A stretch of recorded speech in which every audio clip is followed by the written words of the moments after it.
অবশেষে কিন্তু আমাদের নতুন বাড়ির ফ্লোর ঢালাইয়ের কাজ শেষ করে ফেললাম। বাহির থেকে ঘুরে আসার সাথে সাথেই আমরা সর্বপ্রথম আসলাম আমাদের নতুন বাড়িতে। আসসালামু আলাইকুম এভরিওয়ান, কি অবস্থা সকলের? আশা করি সবাই ভালো আছে। আমরা পৃথিবীর যে প্রান্তেই যাই না কেন, এই জায়গাটাতে আসলে আমরা যতটুকু শান্তি পাই, এই শান্তিটা আর কোথাও পাই না। অনেকে হয়তোবা ভাবতে পারেন যে আমাদের বাড়ির কাজটা একটু স্লোলি আগাচ্ছে।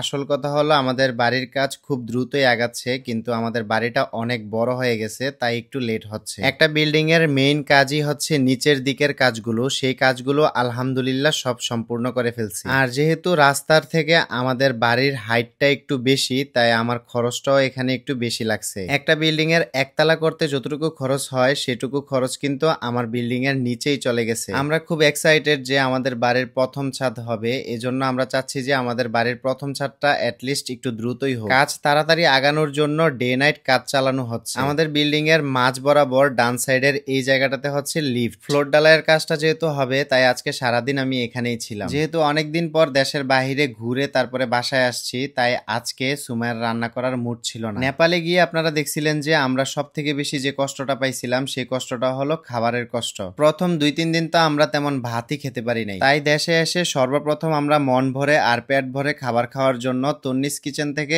এই 4 জনের খাবার ডালাটা অর্ডার করে নিয়ে আসছি। সর্বপ্রথম খোলার পর যেটা ছিল সেটা হলো আস্ত একটা মুরগির রোস্ট। পুরোটা খাবার ডালা দেখে আমার মনে হচ্ছে না এটা 5 জনেও শেষ করতে পারবো। তবে খাবারের টেস্ট অনেক ভালো হওয়ার কারণে আমি একাই 2 জনের খাবার খেয়ে ফেলছি। এমনিতেই বলতে পারেন আমি কাচ্চির একদমই ফ্যান। তার সাথে এখানের যে মাটনের পিসগুলো ছিল এত বড় সাইজের পিস ছিল যে আমি খেয়েই শেষ করতে পারতেছিলাম না। এরকম একটা খাবার ডালা যদি আমরা নেপালে পেতাম তাহলে কতই না ভালো হতো। এখানে আবার বড় সাইজের অনেকগুলো জালি কাবাব ছিল, যেগুলো মুখে দেওয়ার সাথে সাথেই আমার মুখে মিশে যাচ্ছিল। ওভারঅল এই ডালার খাবারটা সাইফানও কিন্তু বেশি পছন্দ করছে। যদিও সাইফান এমনিতে সে খাবার খেতে চায় না, তারপরও সে আমাদের সাথে আজকে এই খাবারটা খাইছে। সব শেষে ছিল ইউসুফও এই খাবারটা অনেক পছন্দ করছে। অনেকদিন পরে পেট ভরে শান্তিতে আমরা খাবার খেলাম। আপনারা কিন্তু আবার আমাদের এই খাবারের দিকে নজর দিয়েন না, আপনারা চাইলেও কিন্তু এই খাবারগুলো অর্ডার করতে পারবেন তন্নিজ কিচেন ফেসবুক পেজ থেকে। পেজটা এই ভিডিওর ক্যাপশনে মেনশন করা থাকবে। নেক্সট ডেতে আবারও আমরা চলে আসছি আমাদের বাড়ির এখানে ঢালাইয়ের কাজগুলো দেখার জন্য। বাড়ির ফ্লোর ঢালাইয়ের কাজটা নিজেরা দাঁড়িয়ে থেকে দেখবো,